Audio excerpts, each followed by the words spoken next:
Good afternoon, Cumberland Valley Eagles. No crazy backgrounds today, no crazy pictures of Eagles, no magic eight balls, just me talking a little bit and going through a couple documents with you to try and ensure that we have some clarification on kind of what the path is we're looking at moving forward. So in the last 24 hours, I believe, we finally got some guidance from the Centers for Disease Control, and they put out a decision tool for schools, which I will bring up right now. I will have this linked in our email as well for you to look at. But the decision point for schools really looks at when is it safe for schools to reopen and what kinds of things they need to do to make sure that they are able to do that. We just got this today. We certainly have been having lots of thoughts about how we might accomplish some of these things, but this is the first time that I've seen this in print from somewhere like the CDC. There have been a lot of guides released, the American Enterprise Institute, the American Federation for Teachers, Johns Hopkins University. There's numerous places that have a school guide out. Maryland actually put something out yesterday or the day before. The state superintendent of Maryland put something out about what schooling might look like in the fall. So this guide will be used by us to start working through a process to determine what school will look like when we come back. So I think it's important you see this, but they do have some real stopgaps. We're still under, obviously under the direction of the State Department of Health and the governor. In fact, that's the top thing up here. And we'll still continue to work with them as we move forward to try to make these decisions.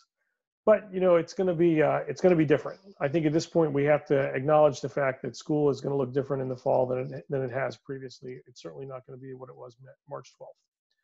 So what that looks like exactly, we're going to be determining over the next couple of weeks. And trying to get a plan together to support all of you in making those transitions. To that end, the district has made, I think, some pretty quick decisions related to what we need to do when we come back. One of those is really looking at a three-tiered model of education for the fall. Those models, we think we might have to have all of them ready to go.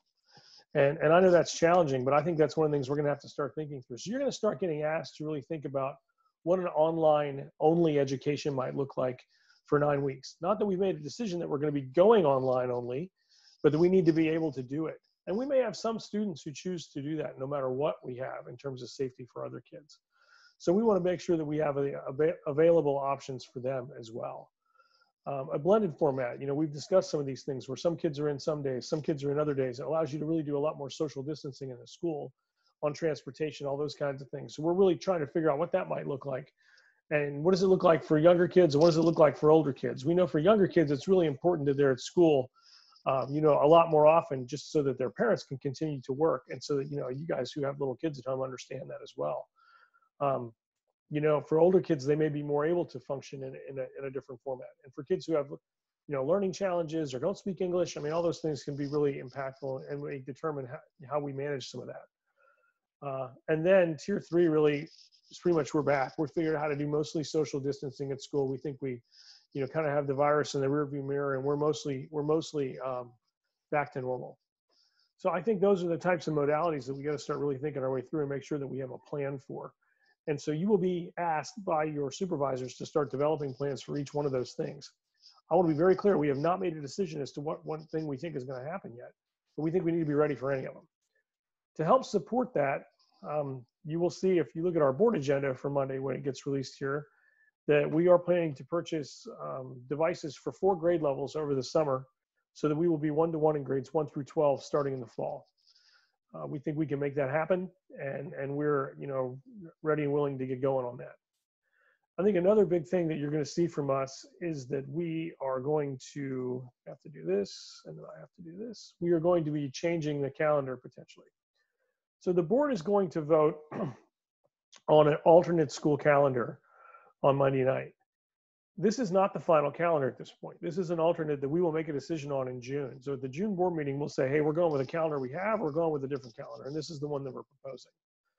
But this new calendar provides us with a student start date of September 8th and loads 8 professional development days in service and Act 80 ahead of that.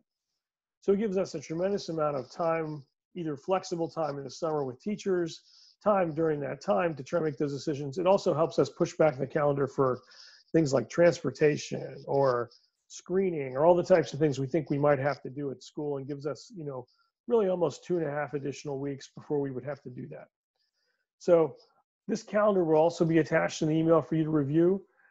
The board will be voting on it on Monday night, along with the purchase of those devices for 4 grade levels. So I think, we're really making some quick decisions that will give us flexibility, which is really what this is all about. Right now, the end of May and June is really about preparing for multiple options and multiple challenges that we might face. So that when we are ready to make a decision, when we say go, we're able to run and go do that. We have an awesome team here that is committed to making sure that this is manageable. One of the things I've said to them over and over again is no matter what we build, it has got to be teachable and it's got to be good for our kids. So we can put all the content we want into anything, and if you can't manage it as a teacher, if the kids can't do it, it doesn't help. So it's got to be practical, manageable, and useful. And we're going to make sure that we do that, just like we did this spring, I think, with our families. There will be a communication coming out from me on Tuesday night to the families to try and really start to get them to think through this process as well. We also will be sending a survey out to families in the next couple of weeks to try and gauge where they are on certain continuums, like, what are their concerns when we return to school, and what are the things that they hope we'll be able to do. It's a dynamic time to be an educator. It really is. It's one of those times, I think the rest of our lives we'll all look back and think, oh my gosh, you remember when the COVID thing happened? We were all crazy for 1.5 years. Yeah, we will. But we're positioned here to do a great job. We're positioned here to take care of our students. And we're positioned here to make it work for our families and for all of you, which is a capacity that I don't think very many people have. And we're very fortunate. I'm very fortunate to be here with all of you at this time. Cumberland Valley is an amazing place, and it will continue to be an amazing place through this challenge. Our size is our strength, and our people are our strength. And we just have capacity that no one else has. And I'm really excited about what we're going to be able to do for our kids. I'll see you in the air. Can-do spirit means a lot right now, and we can do it. Take care. Enjoy the sunshine. Have a great weekend.